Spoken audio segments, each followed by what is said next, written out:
शासन प्रशासन के लोगों पर जो घुसखोरी जनता से अधिक करते हैं, सबसे ज्यादा जुर्म और भ्रष्टाचार को जन्म देता है कोई तो शासन प्रशासन के लोग देते हैं। इस पर कवि जी 4 लाइन भूमिका लिखना। का लिखला भैया हमारा राजा?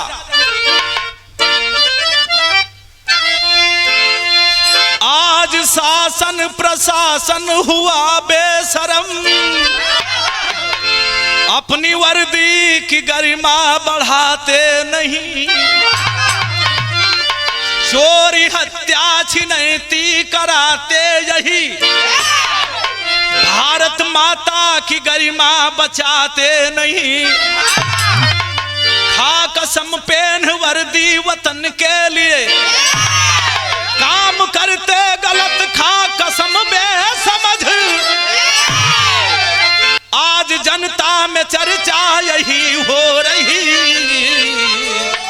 इनके चलते जमाना गया है उलझ।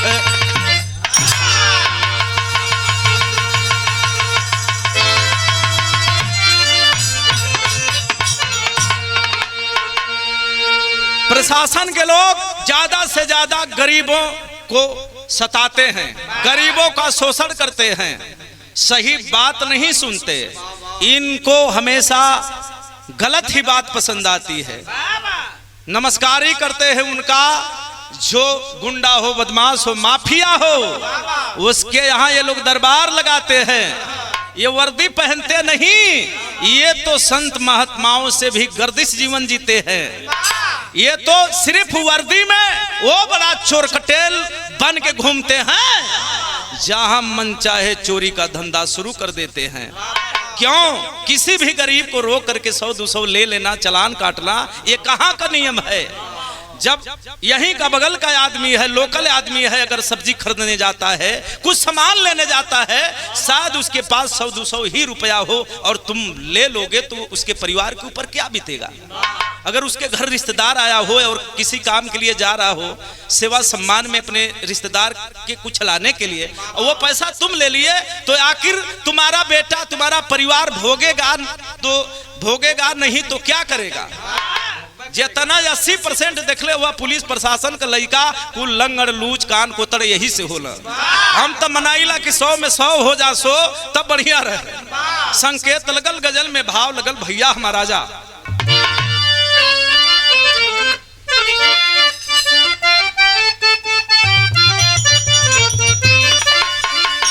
कुछ ऐसा ईमानदार हुआ, ईमानदार बदे लाइन लिखल गईल। का लिखल गईल? पहन के वर्दी, अरे पहन के वर्दी, अरे पहन के वर्दी, वो वर्दी की लाज रख दे।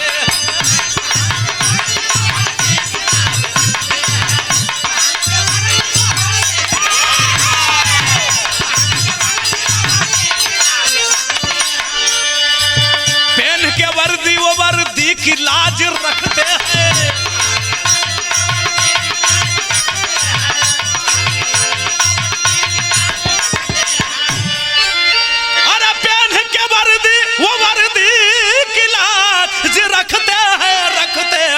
रखते हैं, अरे हर अरमान को, अरे हर मान को शीशा की तरह दिखते हैं।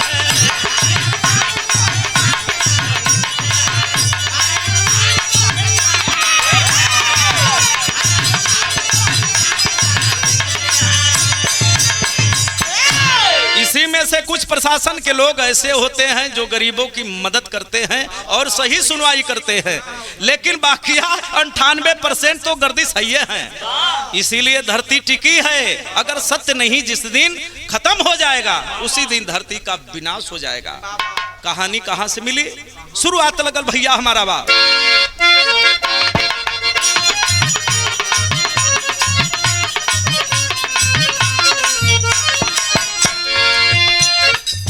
उत्तर प्रदेश रा रा रा रा,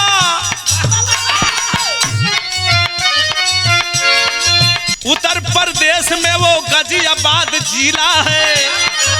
उत्तर प्रदेश वो की गाजियाबाद जिला है, वही रविंदर का आधार बना सिला है।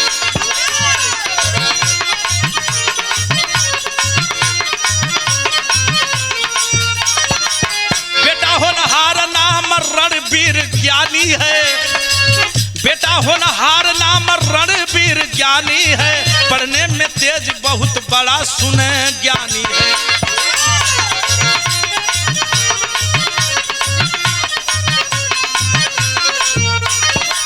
करके MBA पढ़ाई बेटा पास किया, करके MBA पढ़ाई बेटा पास किया, बहुत ही कम समय में एरिया में विकास किया।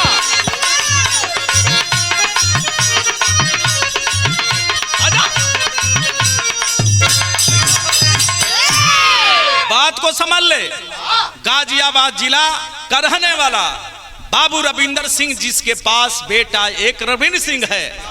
रणवीर पढ़ने में बहुत तेज है, बहुत कम ही समय में अच्छी पढ़ाई कर लिया, MBA कर लिया, बहुत काफी शिक्षा उत्तीर्ण किया है, तमाम डिग्री लेकर के घूम रहा है। मेरे साथियों, माई बाबू का सपना है, एक ही बेटा है कि कुछ लायक बना देहल जा, हमन का जीवन सार्थक हो जाए। हर माई बाप के चाहिए कि अपने बेटा बेटी के पढ़ावे और वो लायक वो सीढ़ी पर बढ़ा दे, चढ़ा दे, बैठा दे कि बेटा बेटी के कोनो दिक्कत ना होखे। हर माई बाबू का सपना होला, वैसे ही ई माई बाबू सपना सजौले हमें। आखिरकार माई बाबू और बेटवा संग में बैठल हुए, खाना खात में, पानी पियत हुए। एक दिन का बात है, एगो तर्ज लगल, बेटवा और माई बाबू अपने में का बतियावत हुए, संकेत है। कौन तर्ज भैया हमारा? वह तर्ज बा, सोना कबूतर जैसन, सोना कबूतर जैसन पाख पहरावेलू। अरे यूपी त यूपी बिहार के ही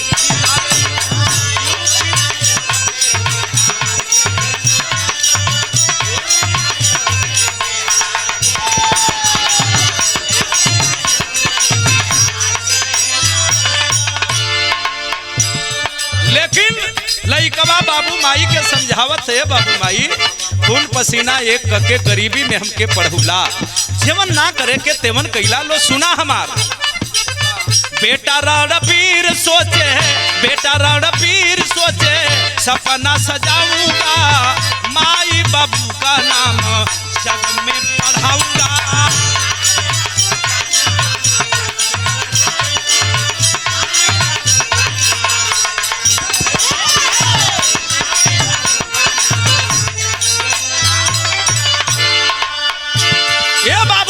एगो नौकरी का फार्म भर लई, हमके देहरादून जाए के बा, सवेरवा का टाइम है, तैयारी कैले है, हंसत बैग वोग टंगले बा, सारी व्यवस्था यही बेगे में बा, सर्टिफिकेट भी सारा शिक्षा दीक्षा का ले ले है।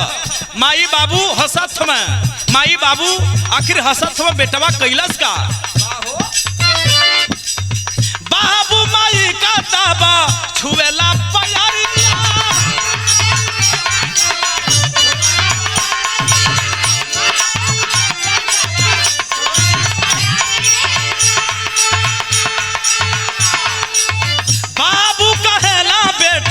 रखिया पगरिया,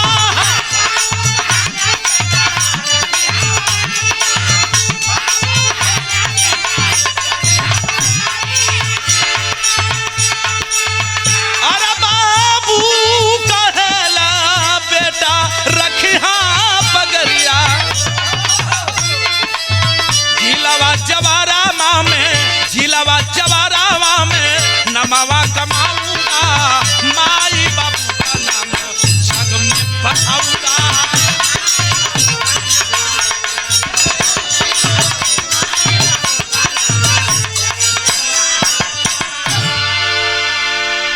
माई बाबू का पैर छू के उ लइका, ए माई बाबू हमके आशीर्वाद दा, तोहार बेटा जात है नौकरी का फार्म भरले है, देहरादून में परीक्षा देवे के है। मेरे साथियों, परीक्षा देने के लिए घर से निकला, माई बाबू का पैर छू के चलल है। एगो हम बात बताइला कि माई बाबू के चरण में दुनिया का सुख होला। कौनो काम करे जात हुआ, अगर माई बाबू का पैर छू के जात हुआ तो ये जनिहा कि 80% तोहार काम सफल हो। लेकिन यार तो सबसे पहले सुबह होता तो पहले मेहरारू से पूछत हूँ, कुल करे कहाँ आई, 4 बजे का करिए आई कि जाई, बाहर दो गला एक को परल हो धरती पर। लेकिन हाही देखा सूरज भैया, माई बाबू का लड़का पुजारी है, सोचा था कि जवन माई बाबू हमके खून पसीना एक के गरीबी में मजदूरी कह के हमके इतना बड़ शिक्षा उत्तीर्ण करौला, हमार इहो विचार बा कि कुछ जाइब तब परीक्षा उत्तीर्ण होइए के आई भैया हो। चलल है जवान ते को तर्ज लगल झूलेनिया का गुजबा भैया हमारा जा।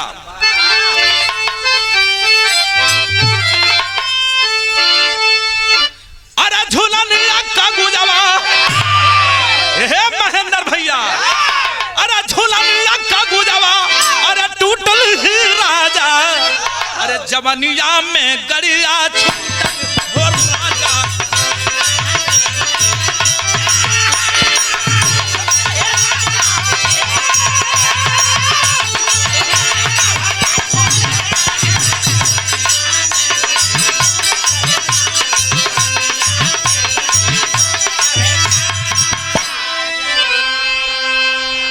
जुलाई का महीना है, जवान गाड़ी पकड़ लिया और जब गाड़ी पकड़ा है तो गाड़ी पकड़ करके हौसला बुलंद करके चला है। वो दिन कब रहल, अरे दिनमा समय रहल, अरे दिनमा समय रहल 2 जुलाई, उतर गईला देहरा दुनवा।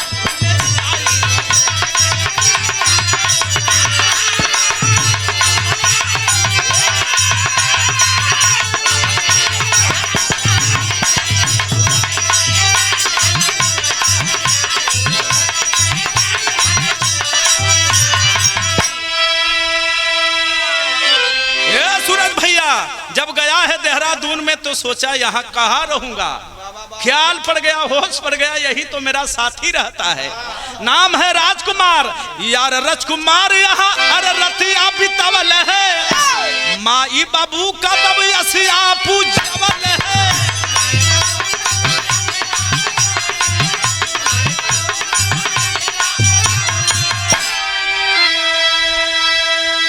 राजकुमार संगी के यहाँ रह गया, परीक्षा में बैठा है और शाम तक पेपर मेरे साथियों इतना बढ़िया हल कर दिया कि मेरे साथियों उसके मोबाइल पर खबर आ गई, अरे बेटा तू पास हो गया, अरे नौकरी पा जाएगा। अब तक लड़का के खुशी का ठिकाना ना, 4 जुलाई के ओकर ज्वाइनिंग है। सबसे पहले सोचा था कि के खबर दे, फोन लगौलस, माई का गोड़ लगत है, माई रे हम देख तोर बेटा रणवीर बोलत थी। हाँ बेटा बोल, हाल चाल बढ़िया हो न? हाँ माई बढ़िया है, सकुशल हुआ न बेटा हमार हीरा मोती। अरे माई सकुशल का बात छोड़, तोर बेटवा तोर नौकरी पागल। ये तरी बात जब सुलस मतारी तब ओके खुशी का ठिकाना ना बा। अरे पा के खबर खुशी, अरे पा के खबर खुशी, अरे घरवा पे माई उतर गईला देहरा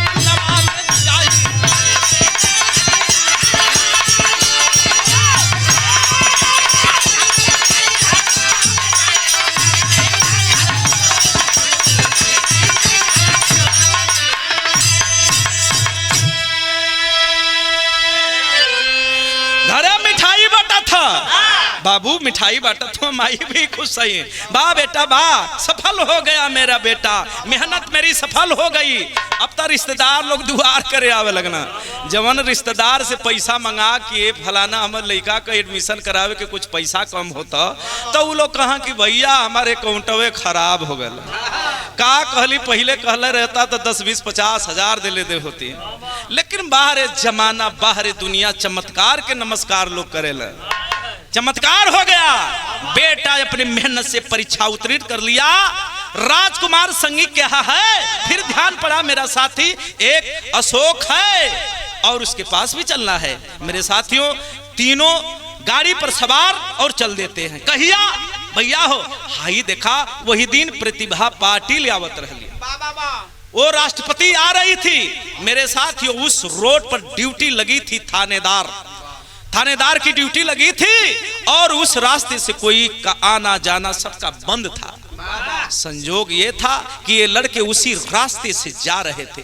भैया हो हंसी खुशी का ठिकाना ना, तीनों लड़का चलन हो संगी हो। अब तो एगो भैया हमार नौकरी संगी पागल, दोनों ये संगी बड़ा खुश हमें। जब खुश हमें तो एगो तरज लगल, भैया हमार आजा।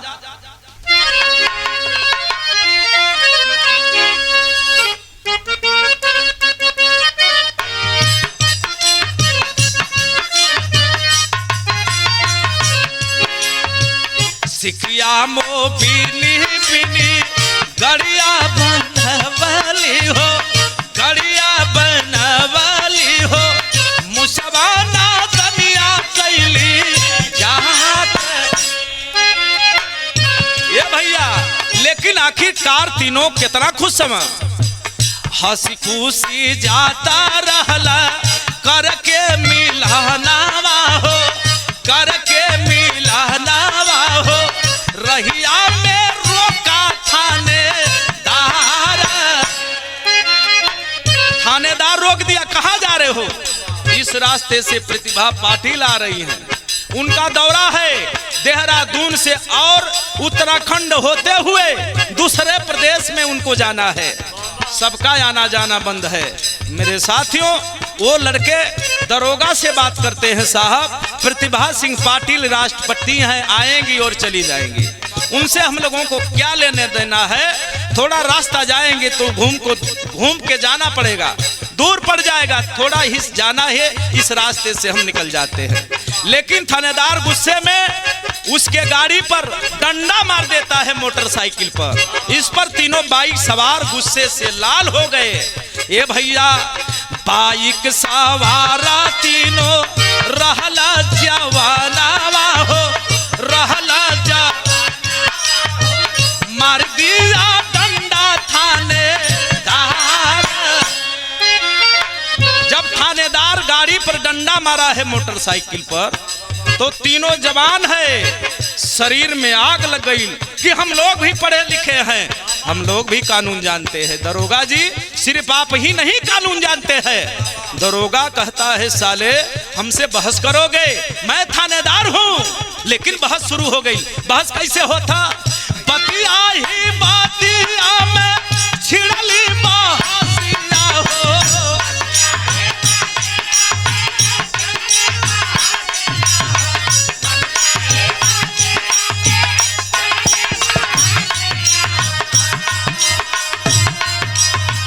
देहरादून जिलावा में बढ़ लगली बतिया हो।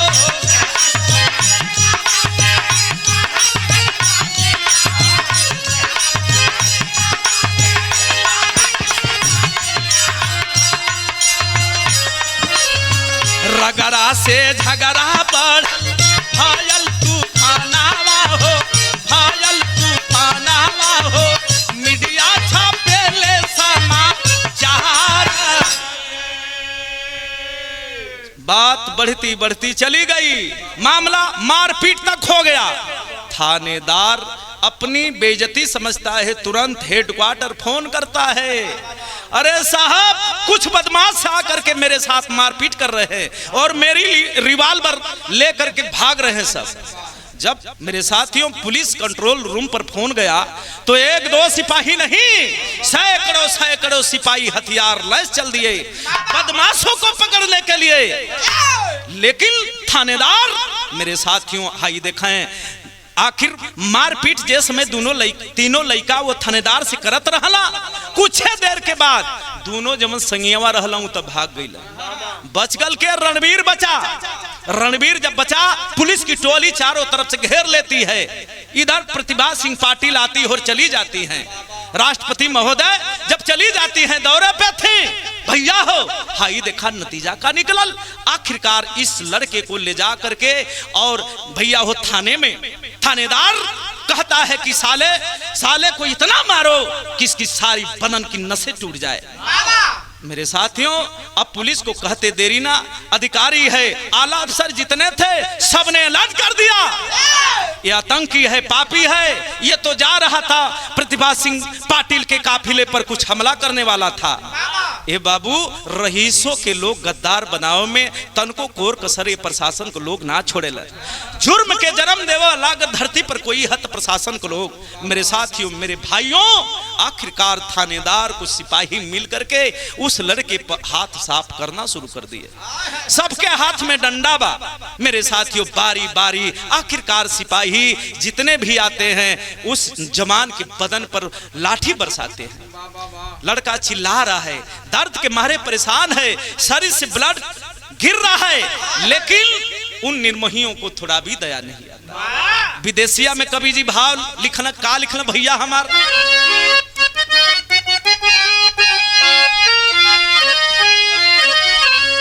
थाने में उठा के पापी, अरे थाने में उठा के पापी, अरे जबरी ले गई, अरे मार के बेहाल काई दिहल बेईमानवा। भैया हो मार मार के बेहाल कर दे। और जब लड़का अनमोल पड़ गया रणबीर, तो थानेदार सोचा कि साला अगर थाना में मर जाएगा तो मुझे जवाब देना पड़ेगा। अब पुलिस के जवान जितने छोटे बड़े अधिकारी थे सब दिमाग लगा रहे हैं कि आखिर इसको यहाँ नहीं मरना चाहिए। और देखिए बेइज्जती का बदला लेने के लिए जो रणबीर थप्पड़ मार दिया था थानेदार को, बस थानेदार को यही खल रहा था कि साला एक थानेदार को थप्पड़ मारने वाला ये आम आदमी। आखिरकार भैया हो बाबू देखें, अरे मारी के बदनी आके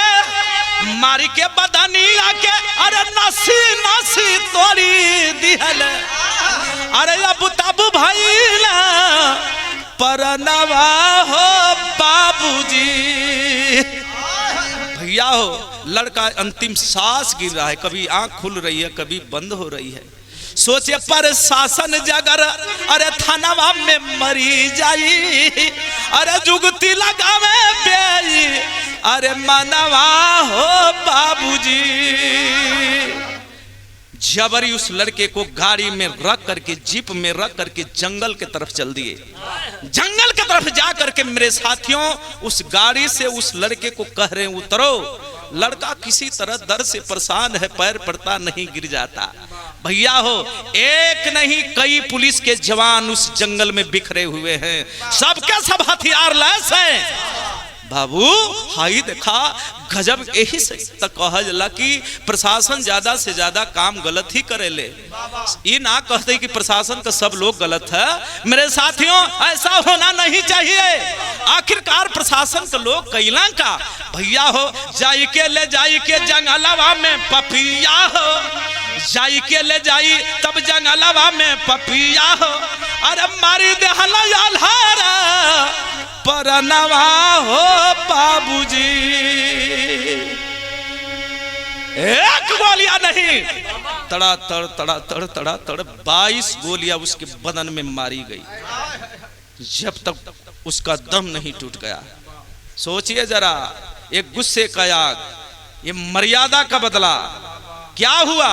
अरे आप प्रशासन शासन हो तो गलत कर सकते हो, आम जनता आपके साथ क्या किया कानून सब लोग जानता है। आप किसी के साथ आइए तो इज्जत से पेश आइए, इसलिए कि आप जनता के सर्वेंट नौकर हैं। आप जरा सोचिए, आप अगर ऐसा करेंगे तो दुनिया क्या करेगी। भैया हो हाई देखा माई बाबू पवल जब अरे घरवा खबरिया हो, अरे कई देहला तुरा ते या नवा हो बाबूजी।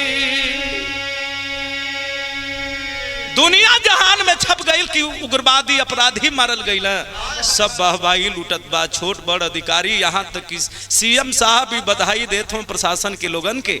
लेकिन सबसे अगर ज्यादा दुख है तो खाली घर के परिवार के लोगन के। उन्हें लोग के विश्वास है कि हमार बेटा अपराधी हो ही नहीं सकता है। कैसे पेपर छापलस, कैसे मीडिया चिल्लाती है कि हमार बेटा रणबीर अपराधी है। तुरंत छठ से प्लान कैलन, देहरादून में पहुंच गई। प्रशासन से मिले, प्रशासन के लोग कहे कि आप चले जाओ पोस्टमार्टम रूम में, वहीं आपका बेटा मिलेगा। पोस्टमार्टम रूम में गई, माई बाबू बेटवा के निरेखत बा बेटा बड़ा सपना लेके हमार बेटा आयल देहरादून में कि हम नौकरी, माई बाबू से बतियोलस हमार बेटा की अरे माई हम नौकरी पा गई, लेकिन हमरे बेटा का कवन कसूर रहल कि हमरे बेटा के लोग एनकाउंटर कर देहलस। हमार बेटा अपराधी भी तना रहल, हमरे बेटा के नाम से कोनो केस मुकदमा भी तना रहल, लेकिन ऐसा लोग कैला कहा माई बाबू के सब्र ना होता, सब्र का पहाड़ टूट गई। माई बाबू बदर होकर आखिरकार हर हर हर हर प्रशासन के सामने माई बाबू रोवत में आखिरकार लाश मिलल और लसिया लेके रोडवा पर बैठ गई माई बाबू। जबले हमारे बेटा के इंसाफ ना मिली तबले हमन ना जाल जी। माई बाबू कैलन का सूरज भैया पहपट में भाव लगला जा।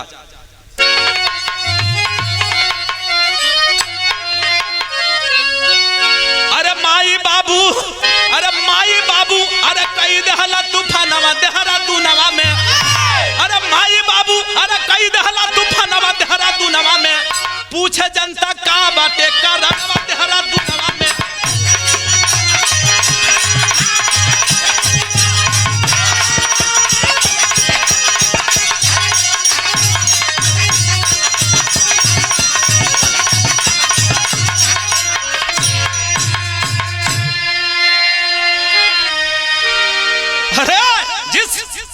रोड पर एक नहीं लाखों लाखों गाड़ियां आती जाती है गाड़ियां। कुछ ही समय में भीड़ लग गया, जाम लग गया। पुलिस प्रशासन छोटे बड़े अधिकारी सब भाग भाग कर आते हैं। उनको हटाने के लिए उन परिवार के लोगों को मारा जा रहा है, पीटा जा रहा है। इस खबर को भी मीडिया रिकॉर्ड करके सबको दिखा रही है। देखिए इसी घर का बेटा जिसको अपराधी बताया जा रहा है, इसके माता पिता है, ये कहते हैं कि हमारा बेटा अपराधी नहीं है। आप किसको मानेंगे? इनके माँ पिता को मानेंगे कि पुलिस प्रशासन की बात को मानेंगे?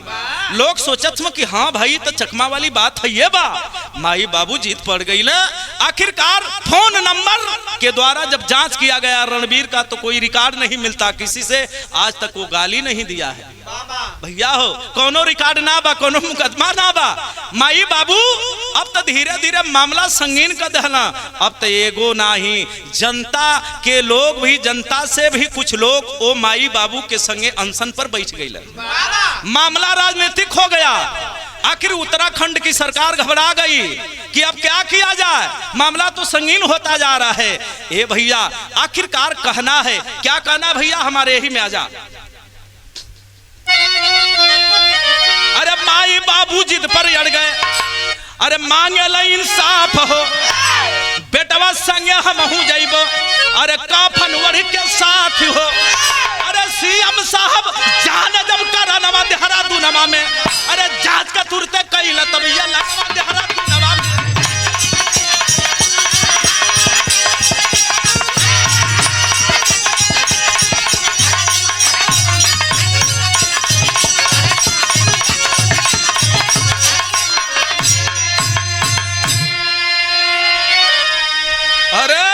मामला अब छोटे अधिकारी के पास, नेता के पास नहीं, उत्तराखंड के मुख्यमंत्री के पास गया और सीबीआई की जांच बैठाई गई। मामला संगीन हो गया।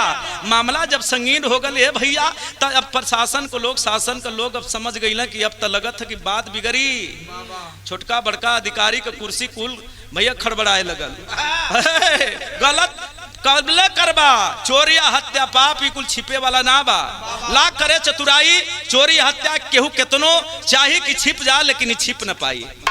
आखिरकार है भैया आल्हा में कवि जी भाव लिखने, धीरज भैया आ जाता।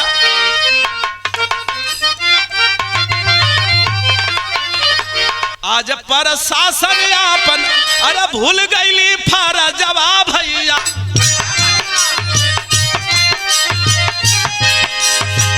गुंडन के सरान देले कर नमस्कार।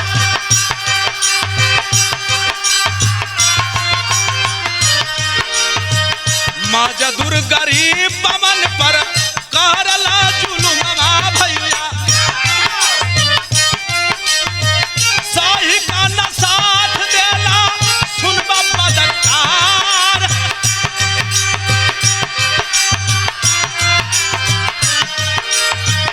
माई कहेली छाना बिना तू कर राधा साहब,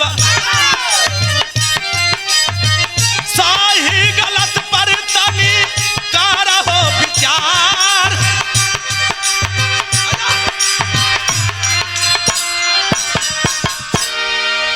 जब सीबीआई जांच करती है तो मामला संगीन हो गया। अब तो जो दोषी है इसमें पकड़ा जाएगा, कोई नहीं बच पाएगा। मेरे साथियों हाई देखा मामला कोर्ट में गई। जब कोर्ट में गई हो भैया तो गजब हो गई। का गजब भइल महेंद्र भैया, हाई देखवा अब तब मामला आ गई। जीवन जेके करे के उ तक कईबे कैलस, लेकिन गलती का सजा मिले वाली बारी आ गई। बारी कहा सदर में भाव लगल भैया हमारा जा।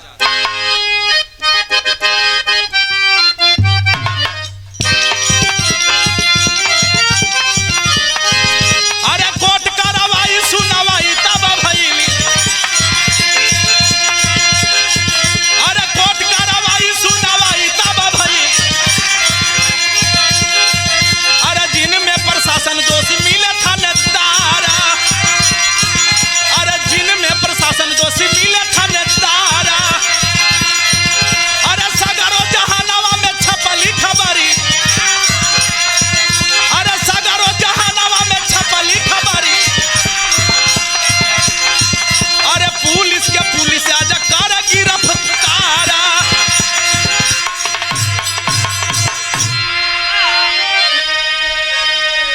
भैया हो, उसमें यस के जायसवाल जो थाना प्रभारी थे, चौकी इंचार्ज से लेकर भट्ट, सीओ से एसीओ से लेकर के एसीपी से लेकर नीरज चंद्र मोहन, तमाम जितने भी छोटे बड़े अधिकारी थे, एक नहीं 22 पर मुकदमा हुआ। इसलिए कि 22 गोलियां मारी गई थी, 22 लोग मारे थे, लेकिन 18 को उम्र कैद सुनाया गया। न्याय ऐसे होना चाहिए, जो गलत करता है उसको भी सजा होनी चाहिए। भारत में ऐसी पहली खबर है जो 18 पुलिस वालों को उम्र कैद होती है। मेरे साथियों, मेरे भाइयों, मेरे बिरहा को आप सुनते हो, मुझे खुशी होती है कि माँ आप मुझे लाइक करते हो, पसंद करते हैं आप, तो आप बधाई के पात्र हैं। दुनिया में सबसे बड़ी अदालत है तो वो जनता की अदालत है। अगर जनता मन बना दे तो न नेता गलत कर सकता है, न शासन प्रशासन गलत करता है। इसलिए कि जनता राजा होती है और नेता प्रशासन शासन ये सब नौकर होते हैं। भैया हो, आखिरकार 18 लोगन की उम्र कैद का सजा हो गई। बाकिया और लोग जब बचल रहना उनकी पकड़वाई जारी बा, उहो लेना बचे पई हैं। मामला का बा, खड़ी लाइन में भाव लगला जा।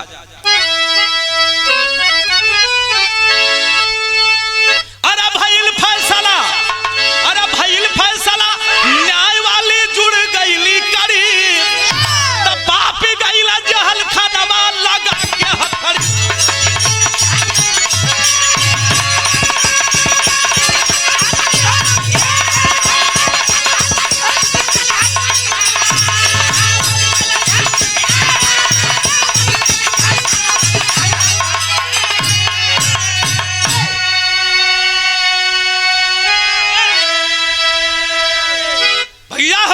अरे माई अब बाबू रोमा ही अभी हराई, रोवेले बहिन रोबत बाटे सुना भाई।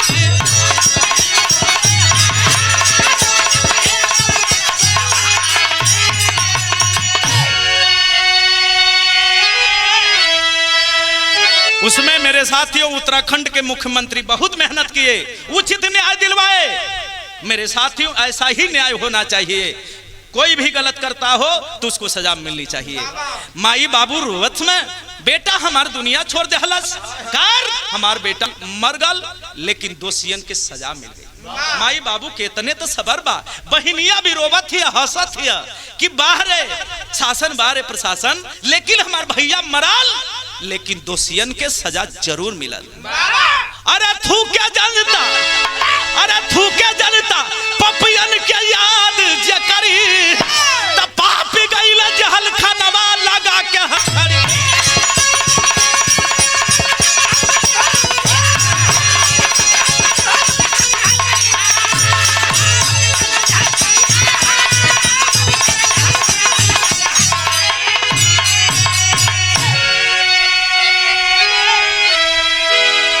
भैया हो, ये हमें बिरहा हमार पूरा भाई और बधाई के पात्र हैं। इसी तरह सुनते रहिए और मुझे आप पसंद करिए। विश्वास रखता हूं कि अगला बार फिर एपिसोड में बिरहा लेके आऊंगा।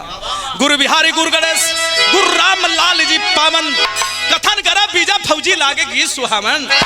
अरे मजरिया का नजरिया बरसले, हो मजरिया का नजरिया बरसले, विजयी नंदलाल माया